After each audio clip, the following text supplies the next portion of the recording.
Portrait de légende, découvrir ce qui fait d'un simple individu un nom historique, un personnage, une figure incontournable de la Formule 1.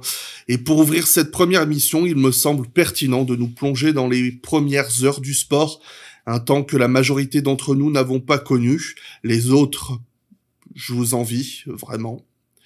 Une époque si vague pour beaucoup et pourtant je suis convaincu que si nous demandions à une personne peu familière avec l'histoire de nous faire le portrait d'un pilote qui nous évoque cette ère, il y a pour moi de très grandes chances qu'il ressemble à ceci.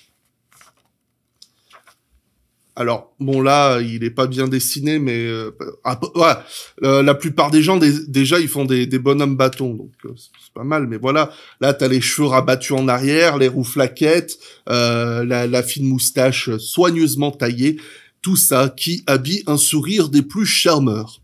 Aujourd'hui, nous allons nous pencher sur la typique carrière de Graham Hill, pilote qui est, pour beaucoup, une des personnalités les plus remarquables et appréciables de la Formule 1, incarnant à la perfection le concept de gentleman. Humble, sympathique, loin de tout conflit, et tout ça saupoudré d'un sens de la comédie et du spectacle rare. Et bien évidemment, un passionné, talentueux pilote de course dont on se souvient comme un des plus grands de son temps et même de l'histoire du sport auto en général. Et oui, nous parlons d'un temps où le sport automobile était en pleine éclosion partout à travers le monde et il était parfaitement habituel de voir les pilotes de F1 participer aux épreuves les plus prestigieuses du monde, comme le championnat des Tasman Series en Océanie, bien évidemment les 24 heures du Mans ou le championnat de Can-Am en Amérique du Nord. Et nous parlons aussi, et hélas, d'un temps où les pilotes automobiles étaient vus comme des héros de par leur talent, mais aussi par leur capacité à survivre en pilotant des machines aussi dangereuses. Un contexte particulier dans lequel je vous invite à nous plonger tout de suite dans Portrait de légende.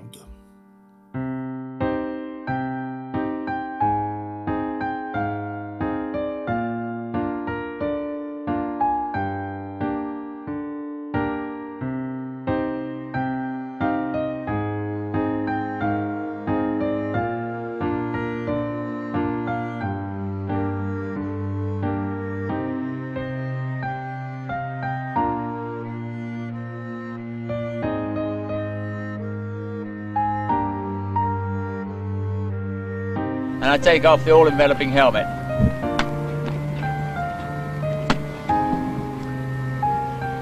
Well, you've just seen me do a lap of Thruxton here in a Formula 2 Brabham. Formula 2 means the size of engine that it uses, which is a 2-litre, giving something like 265 horsepower, which is about 4 times the power of the normal saloon car. And the fact, of course, that the car only weighs about half a tonne, which is about a third of the weight, means you've got something like 10 times the power-weight ratio of a normal car. Tout commence dans un quartier de Londres en 1929 lorsque naît Graham dans une modeste famille. Il développe une passion pour la mécanique et fait ses études d'ingénieur juste après son service militaire. Il se trouve ensuite un travail d'ingénieur dans une fameuse horlogerie britannique. Très sportif, il assouvit sa soif de compétition sur l'eau en tant que chef de nage du 8 barré du London Rowing Club, son équipe d'aviron. Graham a une jeune vie simple et bien loin de l'automobile, mais peu de temps après l'obtention de son permis de conduire à 24 ans, il découvre qu'une école de pilotage loue une Cooper de Formule 3 pour 5 shillings le tour sur le circuit de Brands Hatch. Il s'offre 3 tours. À peine sorti de la voiture, il décide de tout abandonner parce qu'il s'est découvert une vocation. Et quand je dis tout abandonner, je parle de quelqu'un qui plus tard va interrompre sa lune de miel pour profiter d'une opportunité pour piloter à Goodwood 2 ans plus tard. Graham, c'est un rêveur, avec des projets plein la tête. Il veut subvenir à de nombreuses œuvres de charité, prouver sa valeur en tant que sportif, en tant que créateur, et il rêve aussi de devenir acteur, et je fais tout de suite l'aparté parce que le mec a aussi réussi à devenir acteur quelques années plus tard, puisqu'il a eu un petit rôle dans le film Grand Prix qui a été tourné en 1966. Bon, dans ce film, c'est une merveille de l'époque, hein. Tu vois tous les pilotes qui roulaient à l'époque, mais Graham, il fait pas juste du featuring, il a aussi quelques répliques dans le film, donc il a réussi un petit peu à s'immiscer dans le monde de Hollywood. Quoi qu'il en soit, Graham Hill est un jeune qui veut laisser sa trace dans l'histoire et qui a la personnalité et la détermination suffisantes pour y parvenir. Après avoir quitté son travail dans l'horlogerie, il campe les paddocks du circuit de Brands Hatch pour apporter son aide dans l'espoir de provoquer des opportunités avec des équipes de course. Et la plus belle et fructueuse rencontre qu'il fera en ce temps est celle de Colin Chapman qui vient juste de fonder son écurie Team Lotus et qui cherche des mécaniciens, ce qui l'aide à élargir son réseau, à proposer ses services comme copilote, ce qui, en ce temps, était grossièrement un mécanicien à bord de la voiture qui était au service de pilotes qui avaient les moyens d'avoir une voiture et de rouler. Le soir, il étire ses liens avec ces pilotes-là en allant boire la bière la moins chère du pub qu'il va économiser pour toute la soirée, puisqu'il pouvait à peine s'offrir plus, mais à sa petite échelle, c'était une forme d'investissement. De longues années à accepter de vivre dans la misère tant financière que sociale, à envier ses différents patrons, et voilà que Graham parvient à faire ses débuts en course de tourisme en 1955. Colin Chapman, de son côté, il aime pas bien voir son mécanicien jouer dans des voitures, et lorsqu'en 1957, Graham Hill reçoit une proposition pour participer à la conception d'une Formule 2 qu'il piloterait pour quelques manches hors championnat, eh bien il ne se fait pas prier. Chapman lui propose une offre similaire pour le retenir, mais c'est trop tard. Il a trop attendu et il a perdu la confiance de son mécanicien. Le projet est malheureusement un échec, mais Graham obtient un contrat avec Cooper en Formule 2 en fin de saison. Colin Chapman, surpris de voir que les rêves de Graham tiennent bon et que ce dernier en plus a un sacré coup de volant, revient vers son vieux collègue pour lui faire une offre qu'il ne pourra pas refuser. Ça y est, Graham Hill fera ses débuts en Formule 1 en 1958 à Monaco, et ce n'est pas anodin. I think it was about £5 to join and 5 sittings in that. So I went down and had a quiz bus, which entitled me to 4 laps. And it was those 4 laps that the bug bit. It was then that I decided this is what I wanted to do. Man, please listen. You don't know what you're missing. Nowhere man. En 58 et 59 avec Lotus, Graham prend 15 départs et ne voit que 4 drapeaux à damier. 2 crashs et 9 pannes mécaniques. Panne mécanique souvent liée à la surchauffe du moteur Climax, difficile à installer dans la Lotus. Agacé par ces résultats, il rejoint l'équipe BRM en 1960, ce qui, sur le moment, semble désespéré. Laissez-moi vous faire une aparté pour vous aider à comprendre le contexte qui sera très important pour comprendre la relation entre l'équipe et Graham Hill dans les années à venir. BRM est la toute première voiture de course 100% britannique, du châssis au moteur, et elle était la risée des paddocks. Alfa Romeo, Ferrari, Maserati, Mercedes, les Italiens et les Allemands, voilà à qui appartient le sport automobile dans ces années. Bon, ne soyons pas modestes, il y avait un petit podium d'une Talbot ou d'une Gordini de temps en temps.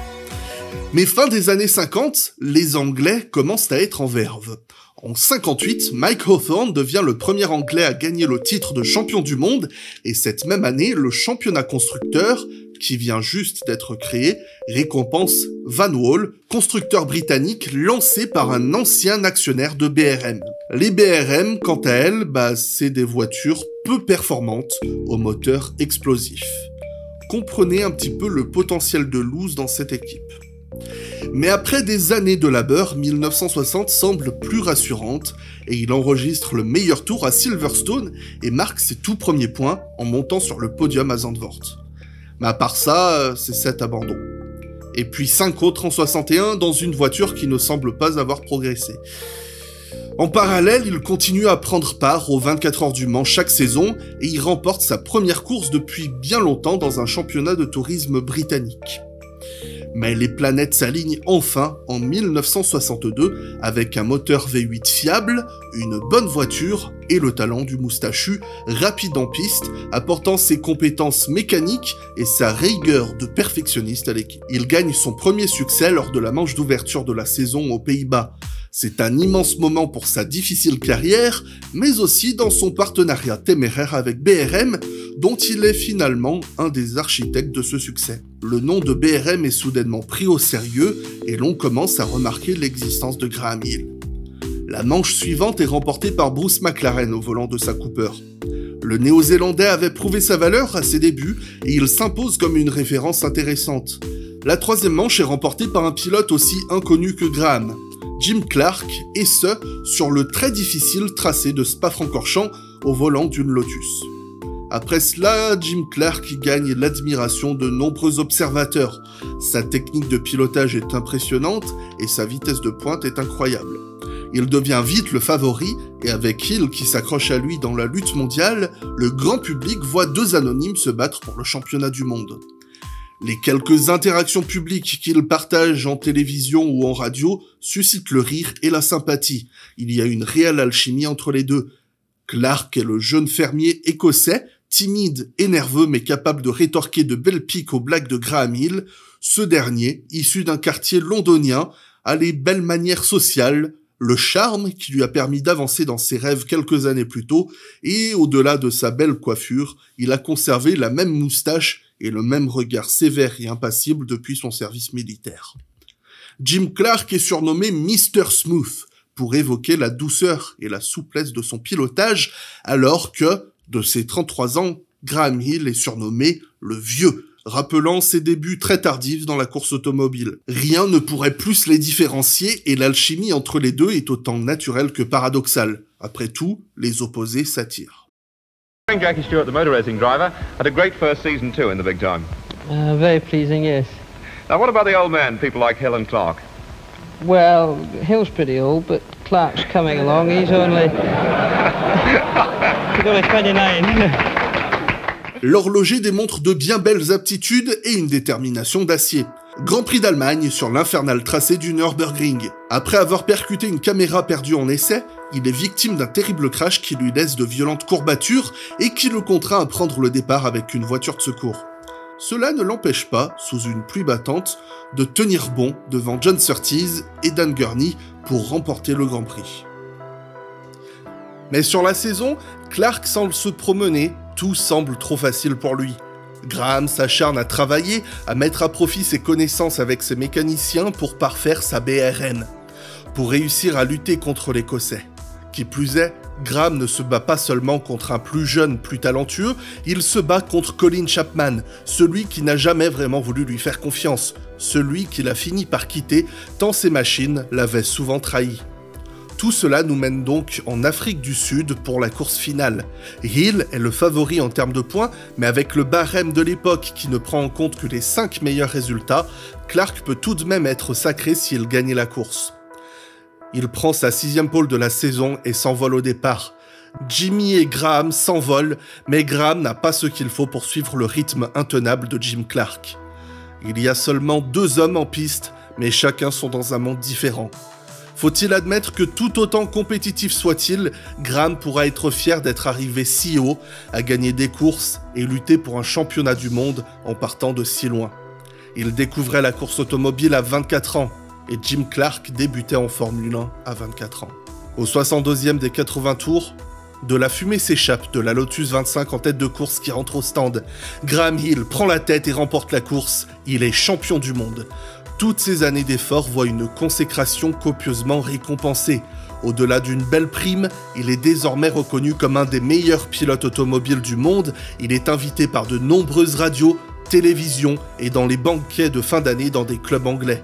Car, en plus de cela, il a contribué au titre de BRM, faisant de ce double sacre une réussite 100% britannique et donc un succès national. You've travelled most of the way this season behind Jim Clark, Graham. What would you say is his most outstanding characteristic as a racing driver? Well, I think getting across the line first. It's a bit irritating, actually. Do you always know when he's behind you, Jim? Yes, I can always recognise that moustache anywhere.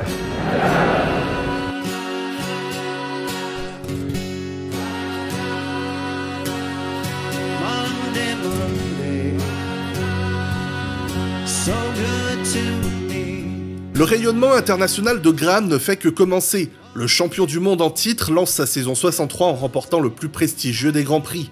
Qualifié 2e derrière Jim Clark pour la manche d'ouverture à Monaco, il prend la tête après un envol difficile de l'Écossais. La lutte se poursuit pendant la majorité de la course contre le jeune fermier ainsi que contre Richie Ginter et John Surtees. Mais au 78e des 100 tours, la Lotus de Clark rend l'âme et Hill reprend la tête.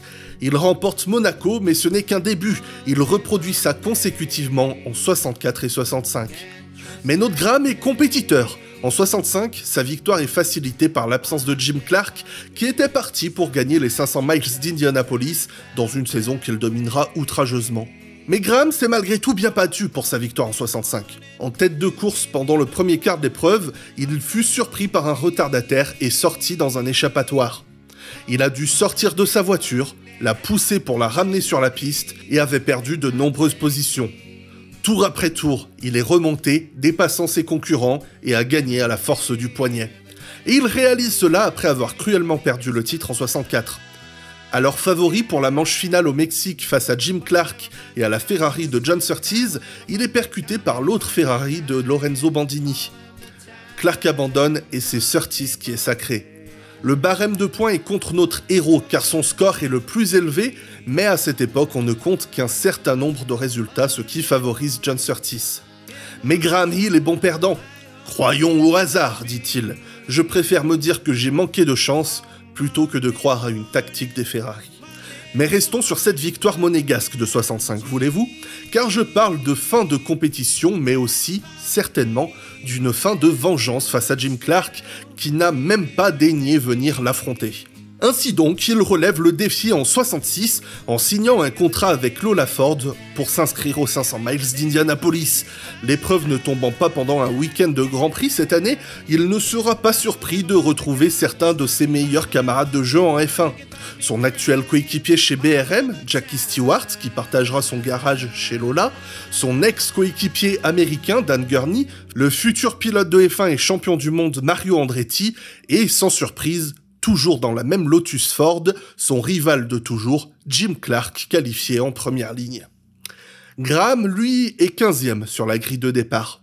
Cela implique donc qu'il est bien mal placé à l'extérieur de l'ovale et il assiste alors à ce qui fait de cette épreuve l'une des plus dangereuses au monde. Un incroyable crash qui, heureusement, ne fait aucun blessé, mais élimine 10 des 33 concurrents. Lorsque la course reprend normalement, il trouve rapidement son aise, profitant des abandons ici et là, et lorsque Jackie Stewart abandonne, il prend la tête de course dans les dernières boucles. Derrière lui, Jim Clark, qui a bien l'intention de gagner pour la deuxième année consécutive. Mais l'horloger londonien garde la tête froide. Il a conquis le sol américain et, non content d'entrer dans la légende de la F1, il entre désormais dans la légende du sport automobile. C'est la première fois depuis 1927 qu'un rookie remporte les 500 miles d'Indianapolis et il rentre à la maison avec une prime de 160 000 $, ce qui, avec l'inflation, si j'en crois les quelques recherches que j'ai faites sur internet, parce que ici c'est pas blabla comptabilité, représente environ 1 200 000 $. Ladies and gentlemen, former world champion, and here at Indianapolis in 1966, preceding his name is the word rookie. I'm speaking of a very popular race driver from London, England, Mr. Graham Hill. Graham, welcome to the state. Thank you very much. Earlier, we were talking with Roger Ward and some of the people, and they were saying how incongruous this whole thing was. Here, former world champion, winner of many, many races, and here you're at Indianapolis, and the word rookie is on the sheet. How do you feel about it? Terrible. Le vieux a réussi son rêve. Il pilote des voitures de course et n'a plus besoin de séduire des plus riches que lui pour pouvoir s'amuser un petit peu. Il est reconnu dans le monde entier, il est invité sur des plateaux télévisés où il peut soit parler de ce qu'il aime tant, soit faire le pitre comme il l'aime tout autant. Et enfin, et surtout, il a une belle famille avec 3 enfants qui n'auront pas à s'inquiéter pour leurs études et qui pourront bien s'élancer dans la vie tout en jouissant d'une enfance confortable, tandis que lui n'a plus besoin de s'économiser une bière à 1,5 shillings pendant toute une soirée au pub pour sociabiliser. Mais Graham n'est pas juste un personnage cupide en quête de célébrité. Il veut appartenir au monde et y contribuer, et il offre ainsi de nombreux chèques à des associations caritatives qu'il soutient. Évidemment, loin des photographes, il fait ça en toute humilité. Un homme comblé. Alors pourquoi, pouvons-nous nous demander, s'acharner à rouler dans ces Formule 1 qui, depuis la saison 66, sont passés sur des moteurs 3 litres qui font les bons jours des centres mortuaires. À Spa, cette même année, son coéquipier Jackie Stewart a disparu pendant la course. Après de longues recherches, Graham et un autre pilote retrouve la voiture de l'Écossais qui a la tête à l'envers dans une ferme, prisonnier dans sa voiture et couvert d'essence. Jackie a survécu et Graham regarde ce jeune, de 10 ans son cadet, qu'il avait pris plaisir à rencontrer et à guider à ses débuts, passer tout près de la mort et commencer à demander de meilleures infrastructures pour la sécurité des pilotes. Looking at racing cars, it seemed to me that they look less and less like cars to me and more like planes with these sort of aerofoil arrangements at the back here at the front. Does it mean that you're generating so much power now from the engines that in fact you've got to have this sort of arrangement, otherwise the thing is just going to take off? Well, I personally don't generate that sort of power, but well, I have my moments, but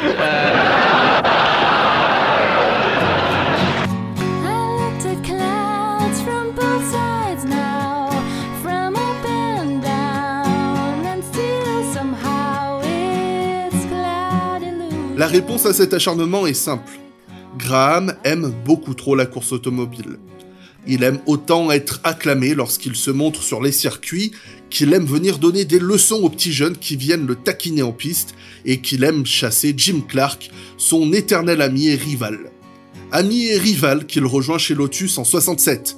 Sa belle aventure avec BRM se termine, et la hache de guerre avec Colin Chapman est enterrée, et le monde voit les deux meilleurs ennemis réunis pour leur plus grand plaisir. Ou presque. Car depuis l'Air 3 litres, Ford ne donne pas des moteurs satisfaisants au Lotus, mais Chapman fait parler sa magie en 1968. Fini les Lotus vertes et bonjour les Gold Leaf Lotus rouges et dorés aux couleurs d'un tabatier qui finance l'équipe. Et bonjour aussi les ailes d'avion sur les F1. Le concept marche à la perfection et nous pourrons assister certainement à une nouvelle lutte tant attendue entre Hill et Clark. Sauf que, après avoir remporté la manche d'ouverture en Afrique du Sud, Jim Clark perd la vie dans une course de Formule 2. C'est un choc indescriptible pour le monde de la course auto, mais la perte de celui qu'on nommait l'homme le plus rapide au monde est dévastatrice chez Lotus, où il avait fait toute sa carrière. Les mots de Jackie Stewart appelant à plus de sécurité résonnent plus fort que jamais. Graham fut celui qui gardait la tête froide en interne pour aller ramasser la carcasse de la Lotus de Jimmy. Une carcasse qui, quelques heures plus tôt, était similaire à celle qu'il pilotait. Similaire au point que l'énigmatique défaillance mécanique qui causait l'accident aurait tout autant pu lui arriver. Une carcasse où le sang de celui qu'il respectait et connaissait tant est encore frais. Le 7 avril, le monde apprend la mort de Jim Clark. Le 7 mai, Mike Spence perd la vie aux 500 miles d'Indianapolis dans une autre voiture de Colin Chapman. Un an plus tôt, le 7 mai 1967, Lorenzo Bandini perdait la vie à Monaco. Le 7 juillet suivant, ce sera Joe Schlesser dans une Honda à Rouen. Aux yeux du monde, Colin Chapman est un meurtrier, mais bon, il n'en a cure. Jim Clark était son meilleur ami, et il est mort dans l'une de ses voitures. Voiture que Clark lui-même avait commencé à critiquer depuis quelques années, tant les défaillances lui avaient causé plus d'une frayeur, en plus de lui avoir coûté des succès. L'écurie Lotus est effondrée. Une semaine après la mort de Spence, la seconde manche du championnat de Formule 1 à Jarama en Espagne. Profitant des abandons de Heyman et Rodriguez, Hill remporte la seconde course Lotus consécutive de la saison. 2 semaines plus tard, Graham remporte son 4e Grand Prix de Monaco et sa 2e victoire de la saison. La première victoire était pour Jimmy, la seconde était pour Mike. L'équipe Lotus est désormais pleinement derrière notre moustachu aux cheveux longs qui porte désormais des rouflaquettes grisonnantes parce que... Oh, soyons fous. Graham Hill a égayé son allure militaire, s'ayant à merveille avec sa légèreté. Mais un vrai chef d'équipe se dessine dans le brouillard de l'arme de cette saison. Avec une 3e et dernière victoire pour la manche de clôture au Mexique, il s'assure ainsi son second titre mondial devant Jackie Stewart et Denny Hulme, quelques semaines après avoir pris son 100e départ, établissant un record pour l'occasion. Il offre la saison 69 avec une 2e place en Afrique du Sud, mais les malheurs sont loin d'être finis. En Espagne, sur le tracé de Montjuïc, Graham est victime d'un crash violent, heureusement sans conséquences. Après avoir roulé sur une bosse de ce nouveau tracé urbain très dangereux, il a perdu le contrôle, mais en examinant sa voiture, quelque chose lui tape à l'œil. Il cherche des yeux son nouveau coéquipier, l'Autrichien Jochen Rindt. Rint est un jeune pilote fougueux et prodigieux que Chapman a embauché pour remplacer Clark. Il mène la course avec brio. Mais les yeux de Hill fixent l'aileron arrière de la Lotus encore en piste. Ces ailerons arrière qui sont absurdément hauts, qui, au 20e tour, se détachent de la Lotus. L'Autrichien de 27 ans s'écrase dans les barrières à quelques mètres de la Lotus de Graham, lequel accourt sur les lieux de l'accident. Des commissaires de piste extraient sa voiture de la barrière. Rint est encore dans la voiture, il a le visage tuméfié, ensanglanté, le nez ruisselant, mais il est conscient. Après un nouveau week-end cauchemardesque, Graham remporte son 5e et dernier Grand Prix de Monaco. C'est un record absolu, personne n'a jamais autant gagné en principauté, et personne ne gagnera jamais autant, sauf un seul homme, et pas n'importe lequel. Well, first of all, you got to finish. Yeah. Then you got to have a car that's capable of finishing, and then you got to have a bit of luck. Does it mean you've got to take it a damn sight more easier earlier on than the other boys? I think that this is probably one of the most grueling races in the calendar for the driver and the machine. Engine, transmission, suspension, brakes, a lot, and it certainly pays to try and conserve the car and yourself if you can. But at the same time, you still want to win.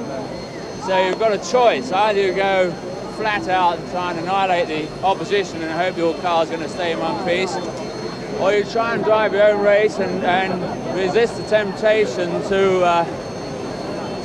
try and keep up with them or forge ahead. Cette victoire sera la dernière du vieux en Formule 1. Au fur et à mesure de la saison, Graham Hill décroche de Jackie Stewart en tête du championnat dans sa Matra Ford. En fin de saison, au Watkins Glen aux États-Unis, Lotus essaie de nouveaux pneumatiques. Pendant la course, Graham, 4e, part en tête à queue et finit dans l'herbe. Il quitte son baquet et pousse sa voiture sur la piste en inspectant ses pneumatiques. Il reprend la piste calmement, laissant ses sens ausculter la voiture. En repassant devant son garage, il prend soin de désigner son pneu arrière gauche à ses mécaniciens. Il est sous-gonflé, est-ce peut-être une crevaison ? Mais il n'aura guère le temps d'apprécier une nouvelle roue au tour suivant, puisque sa voiture s'envole ce même tour. Hill est éjecté de la voiture et s'écrase quelque part dans une zone de dégagement. Il voulait vivre jusqu'à 100 ans, et aujourd'hui, il a vu la mort. Il voulait vivre jusqu'à 100 ans, et aujourd'hui, la mort l'a laissé tranquille. Graham est transporté à l'hôpital, ses jambes sont brisées, mais il va s'en sortir. Mais serait-ce un signe ? Clark, Spence, Bandini, Schlesser, l'accident en Espagne ? Il a gagné 2 titres, 14 Grands Prix, dont 5 à Monaco, les 500 miles d'Indianapolis, c'est bien plus que tout ce qu'il aurait pu oser rêver. Et si Chapman était au chevet de son pilote au Mexique, il était absent pour un grand événement. Jochen Rindt a remporté son premier Grand Prix. N'est-ce pas un signe supplémentaire ? Célébrant sa première victoire avec cérémonie, ignorant encore si Chapman avait encore tué quelqu'un, le sarcastique Autrichien ne manque pas de rappeler la dangerosité des Lotus. Que c'était un miracle qu'il ait enfin pu concrétiser son excellent travail cette saison sans que le malheur ne l'accable. Car oui, cette saison, Jochen Rindt a lentement pris l'ascendant sur son expérimenté chef de file.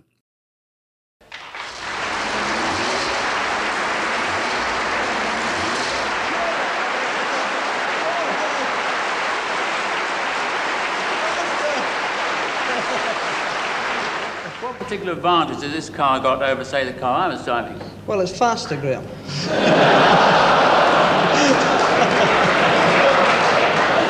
Well, I'll buy you a drink for saying that. That's fabulous.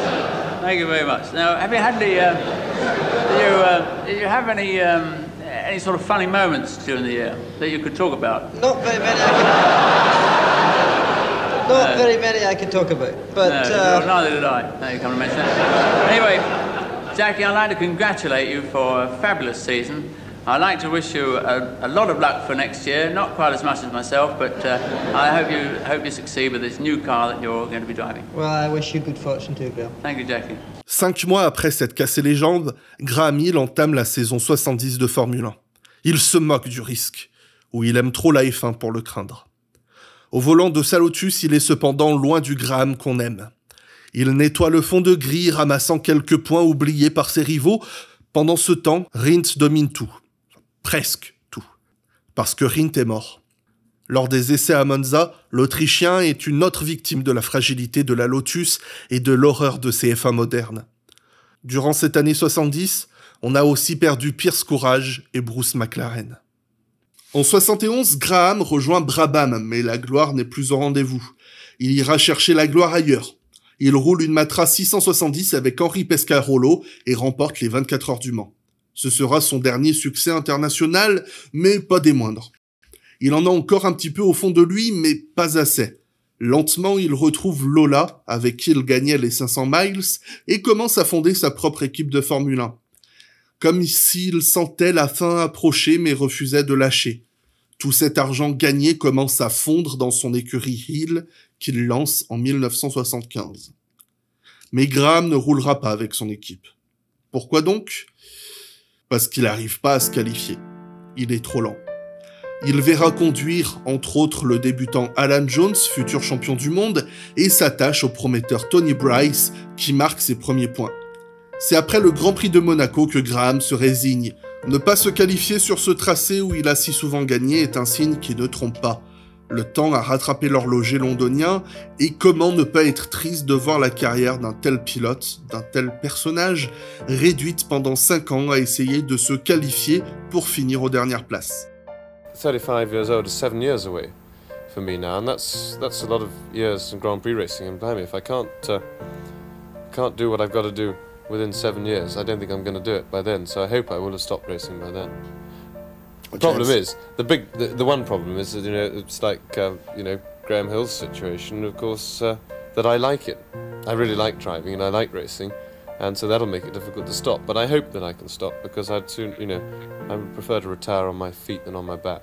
Le rookie gagnant des 500 miles, Monsieur Monaco, Monsieur Triple Couronne, double champion du monde, roule au milieu des anonymes. Devons-nous être tristes de voir une si belle carrière se conclure de la sorte, ou devons-nous nous émouvoir, respecter et apprécier l'amour, la passion et la force de Graham Hill, figure mythique d'un temps que nous ne pouvons que fantasmer ou difficilement nous remémorer, et à jamais un visage incarnant une génération passée.